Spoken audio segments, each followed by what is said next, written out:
आज देखो दुनिया में पेन मैनेजमेंट है ना। पेन मैनेजमेंट कोई भी प्रकार का जो दर्द होता है, दुख होता है, इमोशनल पेन हो चाहे फिज़िकल पेन हो, उस पेन को मैनेज करना एक बहुत बड़ी इंडस्ट्री है ना। क्योंकि आज आप देखो ज़्यादातर जो दवाइयाँ आज दुनिया में मिलती हैं वो क्या होती हैं? पेन किलर्स होती हैं। मेजॉरिटी दवाइयाँ सिर्फ पेन किलर्स होती हैं। और पेन मैनेजमेंट आज बहुत बड़ी सब्जेक्ट है। और मैं कभी कभी सोचती हूँ कि जब कोई कर्म बंधन सामने आता है तो सबसे बड़ी चीज़ क्या होती है? पेन, है ना। दर्द, शारीरिक दर्द और मानसिक दुख, पीड़ा।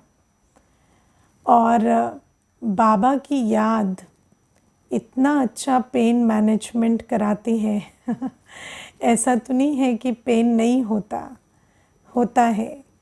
चाहे शरीर का भी कोई पेपर आता है तो बहुत दर्द होता है, या कोई संबंध के रूप से कोई पेपर आता है, या कोई और तरह का, चाहे अपमान का पेन हो चाहे दुख का पेन हो संबंधों में, तो बहुत प्रकार के जो पेन्स हैं वो लाइफ में आते हैं।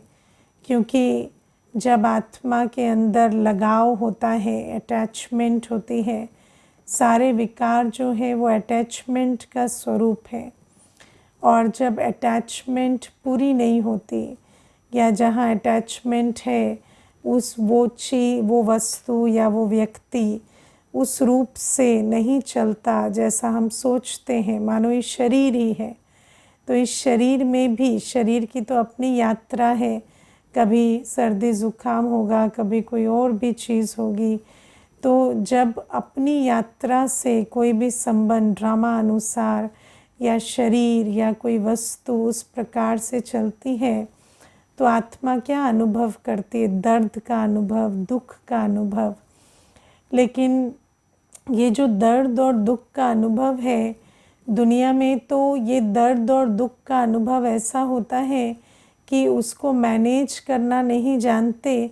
इसी कारण से बहुत सारे व्यसन और पाप कर्म और कितनी सारी चीज़ों में मनुष्य चले जाता है ना। आज अगर आप देखेंगे तो इतना सारा ये जो डिस्ट्रैक्शन है, एडिक्शन है, ये सारा किस लिए है ना। चाहे वो प्रेस्क्राइब ड्रग्स का एडिक्शन हो, अनप्रेस्क्राइब्ड हो, है ना। कई बार ऐसा होता है कि कोई चीज़ आपको डॉक्टर प्रेस्क्राइब कर रहा है पेन किलर के रूप में, उसका भी तो एडिक्शन होता है। क्योंकि बार बार दर्द हुआ तो आपको वो लेनी है, तो वो भी एक आदत के रूप में बनती है। या अनप्रेस्क्राइब जो, जिसको हम ड्रग्स कहते हैं, या कोई शराब पीता है या कोई और किसी प्रकार से डिस्ट्रैक्ट करता है, तो ये सब विधियाँ जो दुनिया में अपनाई जाती हैं ये बेसिकली क्या है? पेन मैनेजमेंट के लिए। क्योंकि किसी को या तो फिज़िकल पेन या इमोशनल पेन इतना होता है कि वो मैनेज नहीं कर पाते, तो इस प्रकार से वो दुनिया में तो यही मत मिलती है ना, ये करो, तो उस रास्ते पर फिर वो चल पड़ते हैं। लेकिन बाबा हमें इतनी अच्छी विधि देते हैं कि जब भी कोई ऐसी दुख या दर्द की बात आती है तो योग बल से हम उस दुख या दर्द के एपिसोड को पार कर लेते हैं, है ना। ये बहुत सुंदर ज्ञान की विधि है कि कोई भी, चाहे शारीरिक दर्द होता है, चाहे मानसिक दुख होता है, चाहे कोई और चीज़ का और किसी लॉस का दुख होता है, कोई अपमान का दुख होता है। मान लो कोई हम ऐसे एनवायरनमेंट में रहते हैं जहाँ पर बहुत अपमान की वाइब्रेशन रहती है, हमेशा कोई कुछ ना कुछ कहता रहता है, तो इन सारी जो दुख और दर्द हैं, इन सब के बीच जब हम बाबा की याद में रहते हैं तो हम उस दुख या दर्द के एपिसोड को धीरे धीरे पार कर लेते हैं, है ना, उसका असर स्वयं पर नहीं आता। अब एक चीज़ है कि कोई भी कर्म बंधन जब होता है तो उसकी एक अवधि होती है, उतनी अवधि तक वो रहेगा। ऐसा नहीं है कि वो जो एक्सटर्नल पेन या दुख की सिचुएशन है वो नहीं रहेगी। मान लो शारीरिक पेन का भी एपिसोड है, तो अगर ड्रामा अनुसार उसको 6 मास 1 वर्ष रहना है तो रहता है, या सालों भी रहना होता है ड्रामा अनुसार तो रहता है। लेकिन बाबा के ज्ञान योग के बल से हम आत्मा उस पूरे एपिसोड को बहुत डिग्निटी से पार कर सकते हैं। और ये बहुत बड़ी चीज़ है, क्योंकि अगर आप दुनिया में देखो तो जब हम पेन मैनेजमेंट नहीं कर पाते तो उसी कारण से मनुष्य क्रोध करता है या और अन्य पाप कर्म करता है। या आप सोचो कि कोई ऐसी एपिसोड है जहाँ पर बहुत इंसल्ट सहनी पड़ती है तो वहाँ पर कोई उल्टे कदम उठा लेते हैं। कई ऐसे भी होते हैं इतनी तकलीफ़ में होते हैं कि सुसाइड तक कर देते हैं, जीवघात कर देते हैं। लेकिन बाबा हमें ये कितनी बड़ी चीज़ देते हैं योग बल की, जिससे हम बाबा की याद में चाहे कितना भी लंबा समय वो दर्द का दुख का हो, ड्रामा अनुसार कर्म के खाते अनुसार हम उसे पार कर लेते हैं। और ऐसा नहीं है कि सहज होता है, क्योंकि नेचुरल है कि जब पुराने हिसाब किताब आते हैं तो पुराने हिसाब किताब तो जैसे आत्मा को ऐसा अनुभव होता है ना जैसे कोई चीर फाड़ कर दे, इतना दर्द होता है, चाहे वो मानसिक हो चाहे शारीरिक हो। लेकिन फिर भी आप देखो कि बाबा की याद में वो पार हो जाता है। हम दादियों की बात सुनते हैं, खासकर दादी जानकी की बहुत अच्छे से क्लियर ये बात हमारे नॉलेज में आती है कि इतना शारीरिक दर्द बहुत वर्षों तक रहा, लेकिन जब भी बहुत दर्द होता तो दादी एकदम बाबा की याद में एकदम बैठी होती या लेट जाती।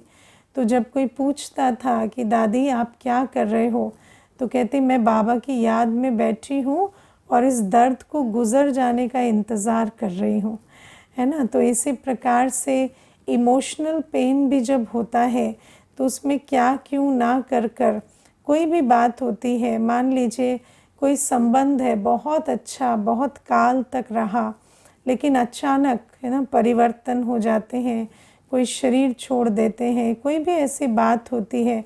अब आप देखो चाहे बाबा हमें कहते हैं कि ट्रस्टी बनो या न्यारे बनो, लेकिन हम सब जानते हैं कि अटैचमेंट तो रहती है।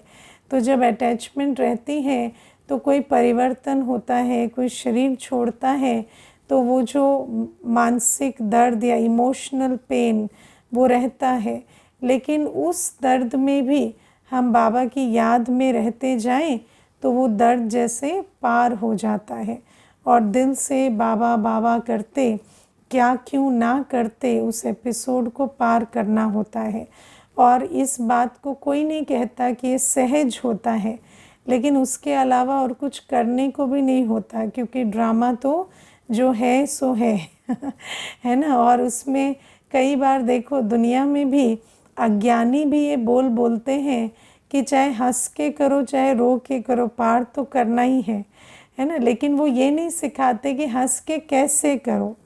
तो दुनिया में भी कहते हैं चाहे हंस के करो चाहे रो के करो पार तो करना ही है, लेकिन बाबा हमें सिखाते हंस के कैसे करना है। तो जब हम हर बात के होते हुए भी बाबा की याद में रहते हैं तो वो एपिसोड पार हो जाता है, और कुछ समय के बाद ऐसा लगता है जैसे कुछ हुआ ही नहीं था। लेकिन अगर उस समय हम बाबा की याद में नहीं है, और देखो नियम कहता है योग युक्त सो युक्ति युक्त, अगर योग युक्त नहीं है तो युक्ति युक्त नहीं रहेंगे, हमारी बुद्धि राइट कर्म नहीं करेगी, कुछ ना कुछ हमसे उल्टे कर्म होंगे, है ना। तो जब वो उल्टे कर्म हो जाते हैं तो फिर उनके कारण जो प्रॉब्लम्स आती हैं उनको भी फेस करना पड़ता है। इसीलिए बाबा हमें कहते हैं कि योग युक्त रहकर युक्ति युक्त रहकर उस बात को पार करना होता है और बहुत धैर्य चाहिए। अगर हम क्या क्यों में फंसेंगे तो क्या क्यों धैर्यता के दुश्मन होते हैं, है ना। जैसे ही क्या क्यों करने लगते हैं तो अधीर्य होते हैं। तो उस समय पर हमें क्या क्यों नहीं करना, बस समझना है कि जब तक ये बात है तब तक मुझे बाबा की याद में और बहुत धैर्यता के साथ, बिना कोई विकर्म बनाए, बिना कोई उल्टा कर्म किए, बहुत संभाल रखनी पड़ती है ना। मैं आपको इसमें एक बात बताती हूँ। अभी पीछे एक भाई मुझे बता रहे थे कि किसी ने उन पर चोरी का झूठा इल्ज़ाम लगा दिया। तो जब चोरी का झूठा इल्ज़ाम ऑफिस में लगा दिया तो जब उनके पास कोई तरीका नहीं था, तो वहाँ पर इन्वेस्टिगेशन हुई, सब कुछ हुई। उस समय पर उन्हों को किसी ने कहा कि फला व्यक्ति है, उसको अगर आप अप्रोच करेंगे और उसको कुछ पैसे दे देंगे तो शायद वो बात आपकी ठीक हो जाएगी। लेकिन उनको भी उस समय पर कुछ सूझा नहीं और उन्होंने जाकर उसको पैसे देने की कोशिश की और वो बात सीधी होने की जगह और उल्टी हो गई, है ना। उन्होंने भी उसको फंसा दिया कि एक तो ये चोरी कर रहे थे, ऊपर से ये ब्राइब देने की भी कोशिश कर रहे हैं। तो इस प्रकार से वो बात और उलझ गई।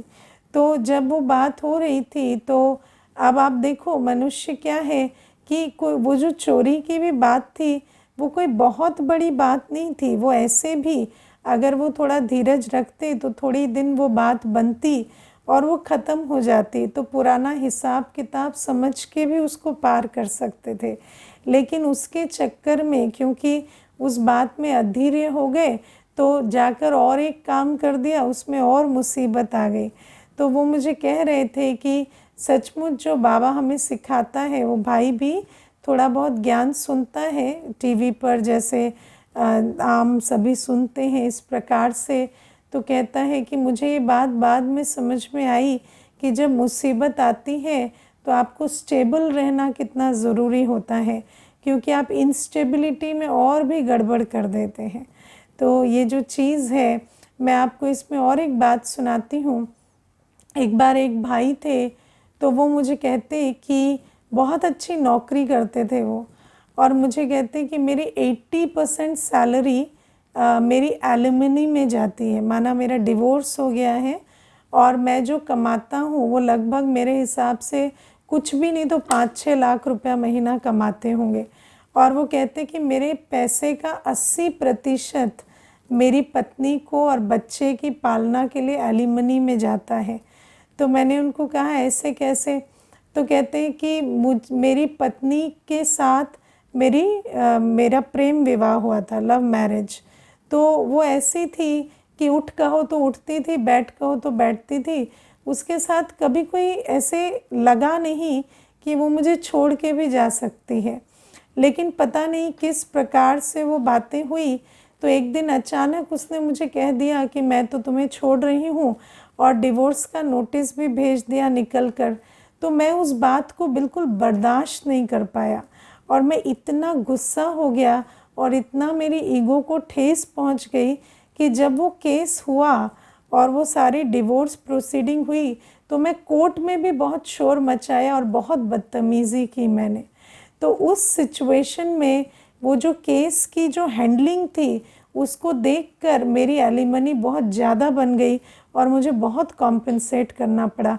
और वो कहता है अब तो ये सारी जीवन का है कि मैं कमाता हूँ और 80% वहाँ भेजता हूँ और ऐसे रहता हूँ जैसे मेरी नौकरी ही नहीं है। तो हंस रहा था, पर वो कहता है कि देखो उस समय पर थोड़ा सा धीरज दिखाता, क्योंकि कोई भी बात जब अचानक होती है तो मनुष्य क्या करता है, ये नहीं समझ पाता कि कर्म बंधन है, अब इसे पार करना है, क्यों क्या में जाता है। और जहाँ अटैचमेंट होता है वहाँ बहुत क्रोध आता है, बहुत दुख होता है, और जब आप उसे मैनेज नहीं कर पाते तो रिएक्शंस आते हैं और उन रिएक्शंस से बात और बिगड़ जाती है। तो बाबा हमें, मैं आज कुछ एक ऐसे एपिसोड कोई आकर सुना रहे थे और बाबा का शुक्रिया कर रहे थे कि इतनी बड़ी बात जीवन में हुई और सिर्फ बाबा की शिक्षा के कारण हम स्टेबल रह पाए। तो मुझे भी दिल से बहुत आया कि सचमुच बाबा हम बच्चों के जीवन कितनी हीरे तुल्य बना देते हैं कि कैसा भी बड़े से बड़ा कर्मों का हिसाब किताब हो, कितना भी पेन हो, उसे बाबा की याद में हम पार कर पाते हैं। तो ये पहली चीज़। फिर बाबा आज हमें कहते हैं कि आत्मा को कभी थकावट नहीं होती, है ना। आत्मा को कभी थकावट नहीं होती, थकावट तो देहाभिमान से होती है ना। और जब हम बाबा की याद में रहते हैं तो हमें कभी भी किसी चीज़ में थकावट नहीं होती।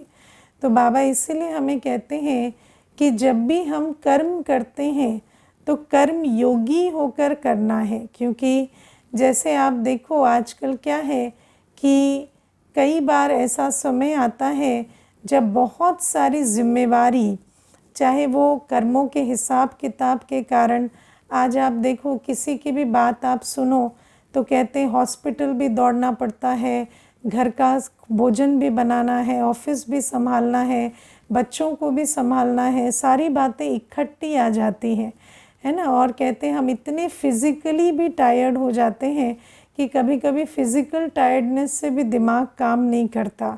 लेकिन वास्तव में जो भी थकान की बात होती है वो होती किसकी है ना, देहाभिमान की थकान। क्योंकि जो दुनिया में तो नेचुरल और नॉर्मल क्या समझा जाता है, हर चीज़ को मैं और मेरेपन में करना, है ना। ऑफिस भी जाते हैं तो मेरा ऑफिस, मेरा काम, परिवार भी संभालते हैं लौकिक तो मेरा मेरा मेरा परिवार, मेरे बच्चे, मेरे युगल, मेरे माता पिता। और अगर मानो अलौकिक सेवा भी करते हैं तो कई बार उसमें भी मेरा मेरा आ जाता है मेरी सेवा, मेरा सेंटर, तो उसमें भी फिर थकान आती है। तो बाबा हमें ये बात समझाते हैं कि जो सारी थकान है ये मैंपन, मेरेपन की है। और जब हम बाबा की याद में सब कुछ करते हैं तो सब कुछ करते भी हल्के रहते हैं। और मैं कई बार ये बात सुनाती हूँ प्रकाशमणि दादी जी की, कि प्रकाशमणि दादी जी देखो पूरी यज्ञ की इंचार्ज, कोई छोटी बात तो नहीं है ना। इतना बड़ा यज्ञ, इतने सेंटर्स, फिर मधुबन, और इतने बच्चों की जिम्मेवारी दादी के ऊपर। लेकिन दादी जब सोने जाती थी बिस्तर पर तो 10 बजे जैसे बिस्तर पर गई तो बातचीत भी कोई कर रहा है ना, तो 2 मिनट किसी की 2 मिनट बातचीत बंद हुई और फिर देखा तो दादी सो गई, है ना। दादी बिल्कुल जैसे इतनी फ्री रहती थी बुद्धि से कि जब समय होता सोने का तो बिल्कुल सो जाती थी। और उस समय पर जैसे आत्माएं आजकल कहती हैं ना, आजकल इतना थॉट चलती है या इतना बोझ रहता है, स्ट्रेस रहता है कि नींद नहीं आती। लेकिन दादी को कभी स्ट्रेस नहीं होता था, चाहे कितनी भी बड़ी जिम्मेवारी हो, लेकिन कभी इतना स्ट्रेस नहीं था कि 2 मिनट लगे नींद आने में।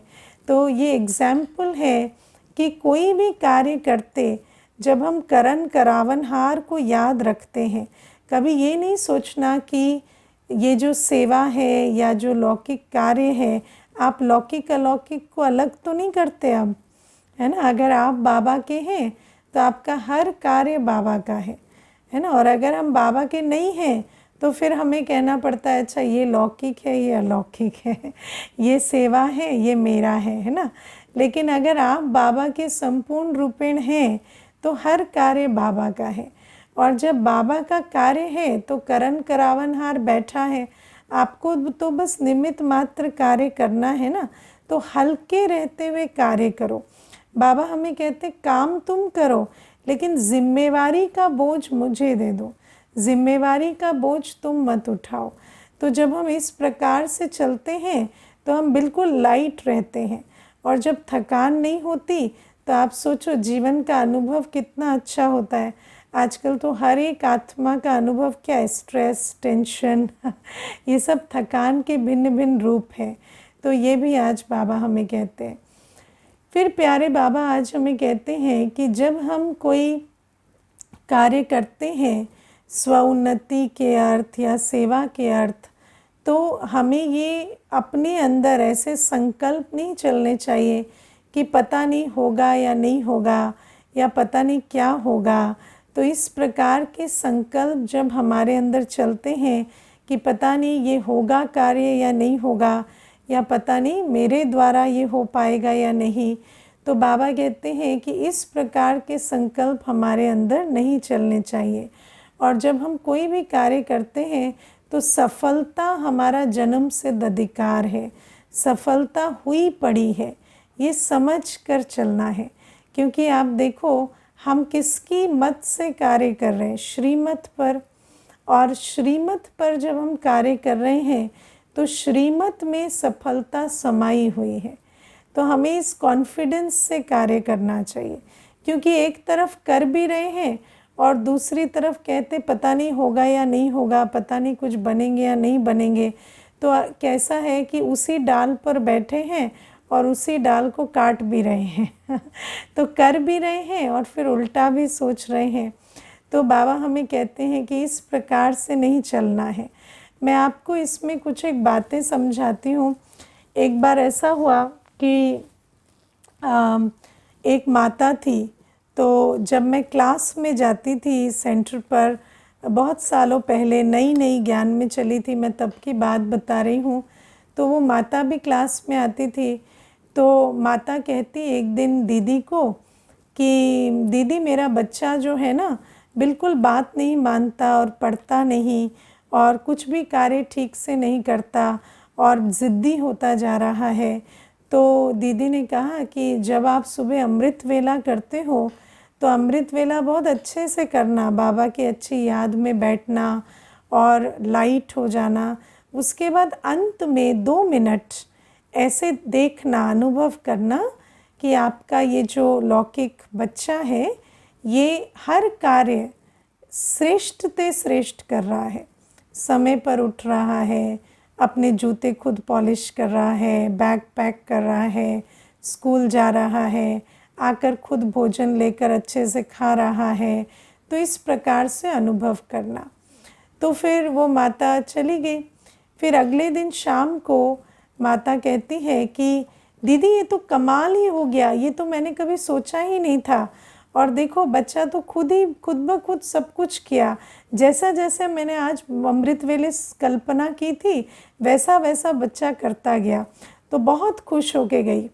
उसके बाद अगले दिन फिर शाम को आई और कहती दीदी वो जो फॉर्मूला था वो तो एक ही दिन काम किया, कल तो मैंने सुबह जैसा जैसा सोचा वैसा हुआ, लेकिन आज भी सुबह मैंने वैसे ही विजुअलाइज किया, लेकिन आज बच्चा वैसे नहीं कर रहा था, इनफैक्ट उसका पूरा ऑपोजिट किया वो आज वैसे ही जूते फेंका, वैसे ही उसने टिफ़िन नहीं खाया, बात नहीं मानी।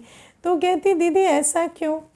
तो दीदी उसे कहती है कि कल जब वो सारा कुछ वैसा कर रहा था जैसा आपने योग में चित्र बनाया था, तो उस समय आपके मन में क्या चल रहा था?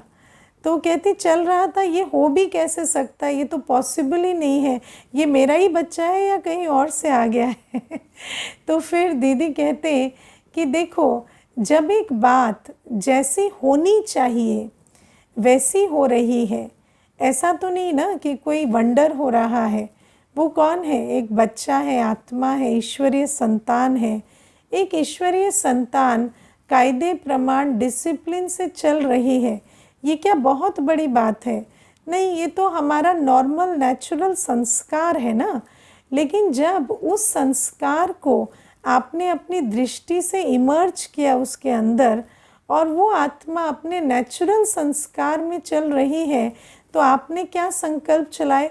ये तो हो ही नहीं सकता, ये तो पॉसिबल ही नहीं, ये हो ही कैसे रहा है?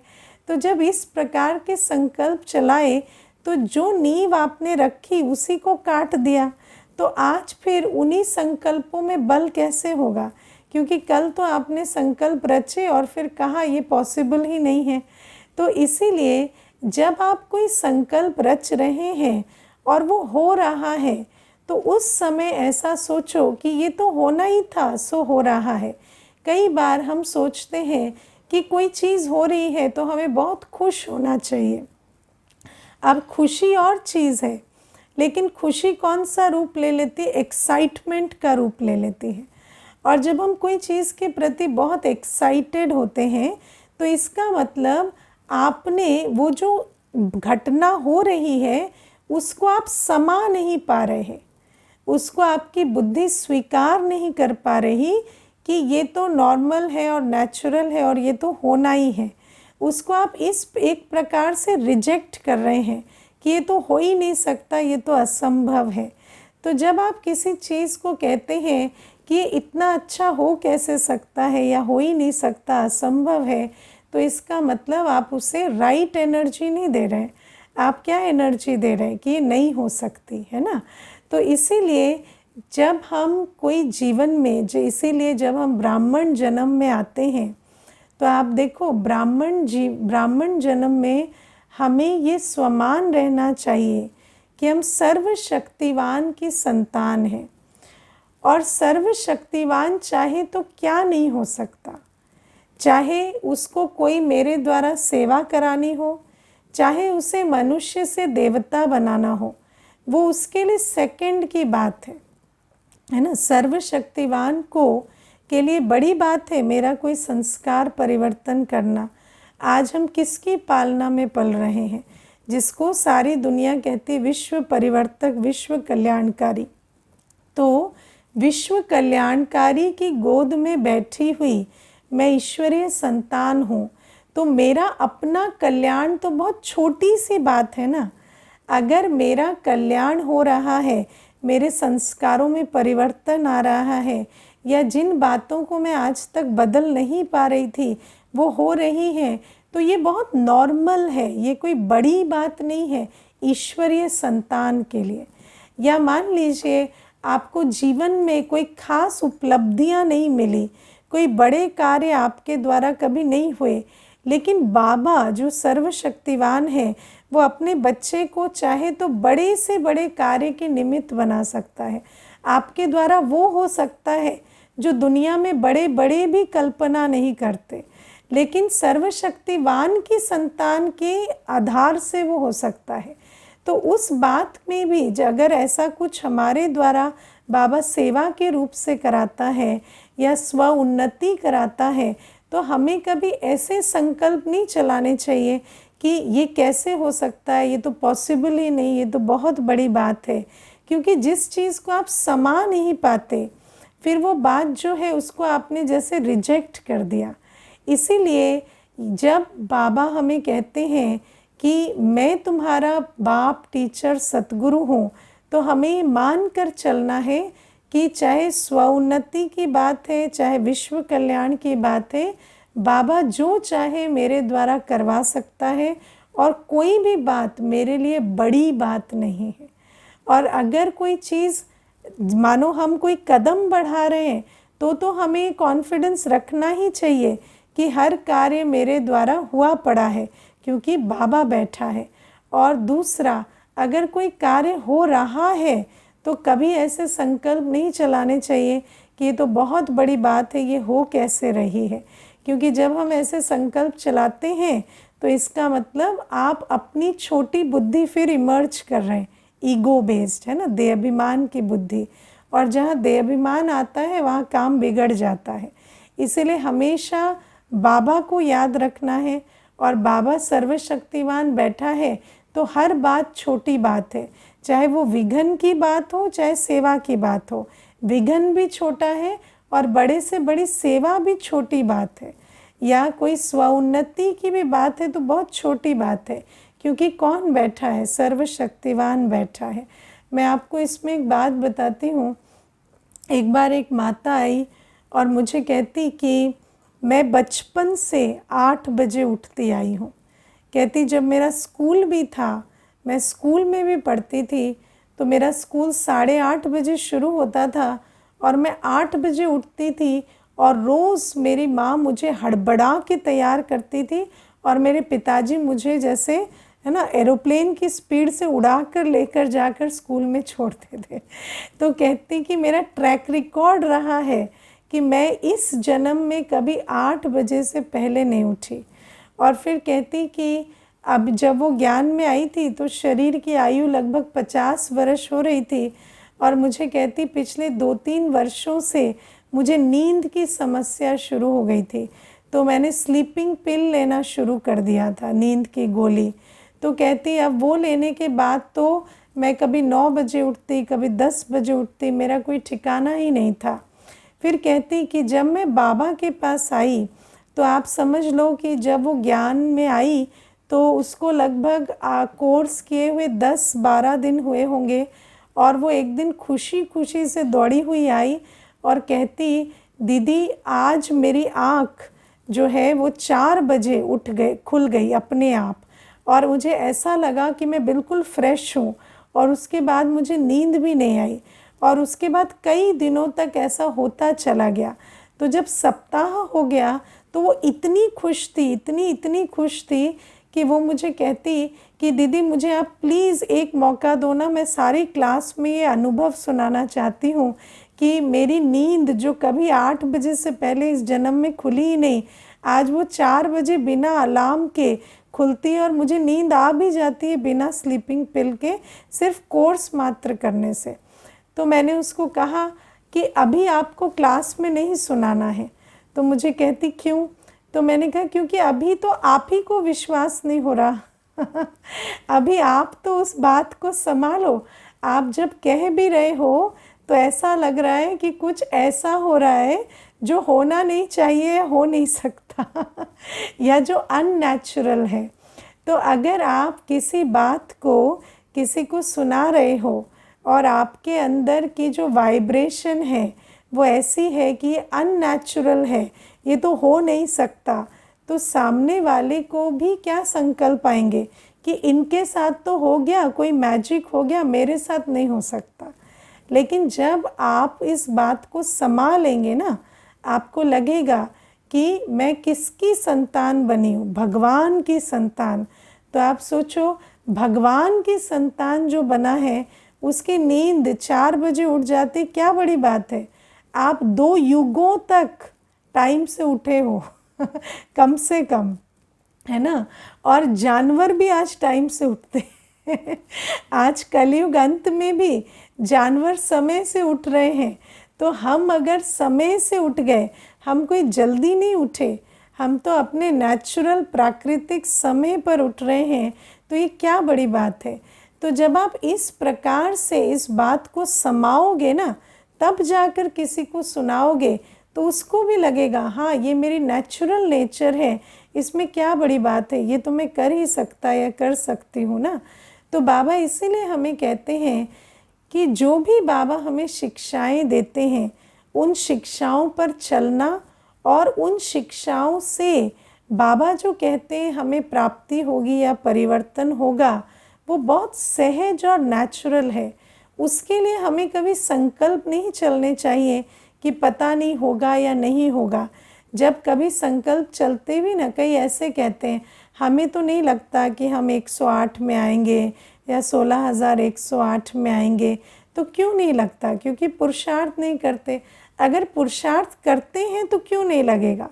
क्योंकि बाबा हमें कहते हैं, जब भगवान कहता है कि जो करेगा सो पाएगा, जितना करेगा उतना पाएगा, और जैसा करेगा वैसा पाएगा, तो अगर मैं कर रही हूँ तो और कौन जाएगा, मैं ही जाऊँगी है ना। तो बाबा कहते अपनी कर्मों पर इतनी कॉन्फिडेंस रखना है कि अगर हम बाबा की श्रीमत पर चल रहे हैं तो क्यों नहीं होगा। कभी भी किसी बात में अपने आप के प्रति या अपने भाग्य के प्रति कोई डाउट नहीं क्रिएट करना। अच्छा, ओम शांति।